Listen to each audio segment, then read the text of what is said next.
अगले सवाल पे चलते हैं। A certain some doubles in 7 years at simple interest. The same sum under the same interest rate will become 4 times in how many years? A 14, B 28, C 21, D 10। ठीक है, कुछ amount है जो कि डबल हो जाती है 7 साल में सिंपल इंटरेस्ट पे।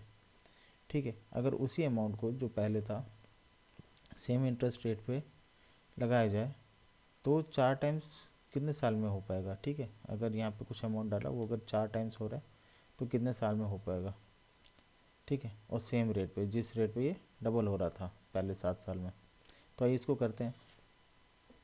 फॉर्मूला बेस्ड है, सिंपल। ठीक है, तो आप प्रिंसिपल को यहाँ पे पी भी मान सकते हैं, कोई नंबर भी मान सकते हैं। ठीक है, आप प्रिंसिपल को यहाँ पे 7 भी मान सकते हैं। ठीक, या कोई वेरिएबल मान लीजिए, तो हम पी मानते हैं अधिकतर। प्रिंसिपल को पी माना मैंने। यहाँ पे क्या बोल रहा है, अमाउंट डबल हो जा रहा है।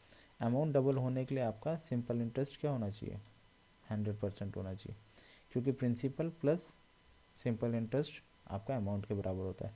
तो p प्लस पी 2p होगा, तभी तो आपका प्रिंसिपल अमाउंट डबल होगा, है ना। प्रिंसिपल अमाउंट डबल हो जा रहा है, मीन्स जो फाइनल अमाउंट है वो 2p आ रही है। तो 2p minus P, simple interest हमारा क्या आना चाहिए, p। ठीक है, तो प्रिंसिपल हमारा p है और सिंपल इंटरेस्ट भी p होगा, क्योंकि अमाउंट डबल हो जा रही है। p प्लस पी 2p होना चाहिए। टाइम यहाँ पे हमें दिया 7 ईयर्स। तो आइए यहाँ पे हम रेट निकाल लेते हैं पहले। तो सिंपल से फॉर्मूला है S I is equal to principal rate into time upon 100। सीधे सी वैल्यूज़ डाल देते हैं। सिंपल इंटरेस्ट हमें पता है p है और प्रिंसिपल भी p है, p से p कैंसिल, r हमारा हो जाएगा, दूसरी तरफ 100 चला जाएगा तो 100/7। ठीक है, 100/7% पहले केस में आ रहा है। अब यहाँ पे क्या बोल रहा है, 4 टाइम्स हो जाना है। ठीक है, अमाउंट जो टोटल अमाउंट लास्ट में मिलेगी principal plus simple interest 4 times हो जाना चाहिए। ठीक है, तो हमारा प्रिंसिपल अमाउंट क्या है, p, और फाइनल अमाउंट क्या होगा, 4p बोल रहा है। तो सिंपल इंटरेस्ट यहाँ पे सिंपल सी बात है 3p होगा, 4p माइनस p। ठीक है, अमाउंट क्या बोल रहा है, 4 टाइम्स हो जा रहा है। 4 टाइम्स किसका, प्रिंसिपल अमाउंट का, जो कि हमने यहाँ माना है। तो 4p हमारा टोटल अमाउंट है, ये इंटरेस्ट मिला के। प्रिंसिपल हमारा p ही रहेगा। सिंपल इंटरेस्ट क्या हो जाता है, 4p अमाउंट माइनस जो टोटल अमाउंट फाइनल मिलती है माइनस p, 3p। फिर से हम यही फॉर्मूले को यूज़ कर लेते हैं, S I is equal to P R T upon 100। यहाँ पे सिंपल इंटरेस्ट हमारा क्या है, 3p, प्रिंसिपल अमाउंट हमारा p है, और यहाँ पे हमारा क्या था, रेट 100/7, तो 100/7 यहाँ हमने लिख दिया।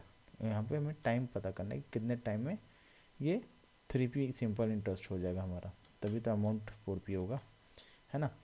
तो यहाँ पे आप 100 से 100 कैंसिल, p से p cancel, t is equal to 3 × 7 21 years. ठीक है, 21 ईयर्स में इसका जो टोटल अमाउंट फाइनल मिलेगा 4 टाइम्स हो जाएगा, ऑप्शन सी।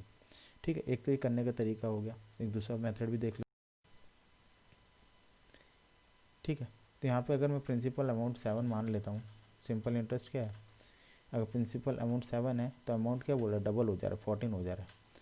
ठीक है, तो 14 माइनस 7 कितना होगा, सिंपल इंटरेस्ट 7 मिल रहा है तभी तो ये 14 बनेगा, और टाइम पीरियड क्या बोल रहा है, 7 ईयर्स। तो थोड़ा पिक्चोरियल वे में इसको मैं लिख लेता हूँ। ये प्रिंसिपल अमाउंट 7 है और ये टाइम पीरियड की लाइन है 7 साल, जिसमें ये 14 हो जा रहा है। ठीक है, 7 से डबल होके 14 हो जा रहा है। ठीक है, डबल्स हो जा रहा है। टाइम पीरियड 7 है, तो यहाँ से यहाँ तक अंतर कितना है, सिंपल इंटरेस्ट हमें जो कितना मिला, 7 रुपये। ठीक है, 7 रुपये मिला, पहले 7 रुपये प्रिंसिपल था, टोटल अमाउंट 14 हुआ, 7 रुपये इसमें ऐड हुआ। ठीक है, इस अमाउंट में ऐड हुआ 7 रुपये, तो 14 हुआ, डबल हो गया। उसी तरीके से अगर यहाँ पे हम बोल दें इसी अमाउंट को हमने, ठीक है, इसी अमाउंट को हमको अब 28 करना है, 4 टाइम्स, यहाँ पे हमारा 28। ठीक है, तो सिंपल इंटरेस्ट हमारा कितना होगा, 7 यहाँ पे प्रिंसिपल अमाउंट है, इसको 4 टाइम्स करना है, तो 7 4 जा 28। ठीक है, यहाँ पे बोल रहे 4 टाइम्स होगा, तो सिंपल इंटरेस्ट आपको कितना ऐड होगा इसमें, 21। ठीक है, तो अब देखिए एक साल में 7 ऐड हो रहा था। ठीक है, तो 21 ऐड होने के लिए कितनी बार में ऐड होगा, 3 टाइम में होगा, 7 बार होगा। ठीक है, फिर 7 बार होगा और फिर 7 बार होगा, तो 3 बार में ऐड होगा।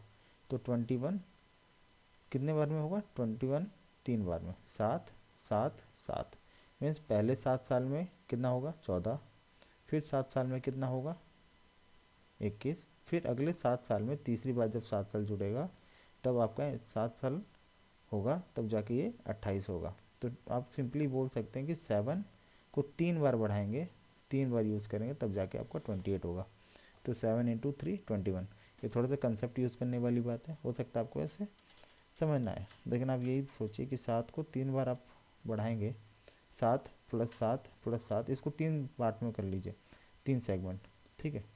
आप पहले पार्ट तो ये सोच लीजिए कि पहले 7 साल में तो ये 14 होगा, फिर आप इसी के आगे एक एरो खींचें, 14 से 21 होने में कितना टाइम लगेगा और 7 रुपये बढ़ने में, क्योंकि सिंपल इंटरेस्ट एक ही होता है, जो इनिशियल बेस पे लगता है आपका वही सिंपल इंटरेस्ट नेक्स्ट 7 ईयर्स में सेम लगेगा, ठीक है, टाइम पीरियड में। तो 7 से 21 होगा, फिर आगे 28 होने के लिए 7, तो पहला 7, दूसरा 7, तीसरा 7, 7 7 7 14 21, ठीक है, 3 बार में बढ़ेगा, तो 7 3 जा 21। एक मेथड ये भी है, आपको जो सूटेबल लगे आप यूज़ कर सकते हैं, ठीक है। ये थोड़ा सा कंसेप्ट इसकी प्रैक्टिस करेंगे तभी आपको थोड़ा सा फास्ट कर पाएंगे, ऐसे सोच पाएंगे कि सिंपल इंटरेस्ट अगर 3p हो रहा है, 3 टाइम्स हो रहा है, तो न्यूमेरिकल सोच के पिक्चोरियल भी बना के पिक्चर वे में इसको फटाफट सॉल्व कर सकते हैं। तो आपको अगर समझ में आया तो लाइक शेयर कमेंट्स जरूर करें। Thank you for watching.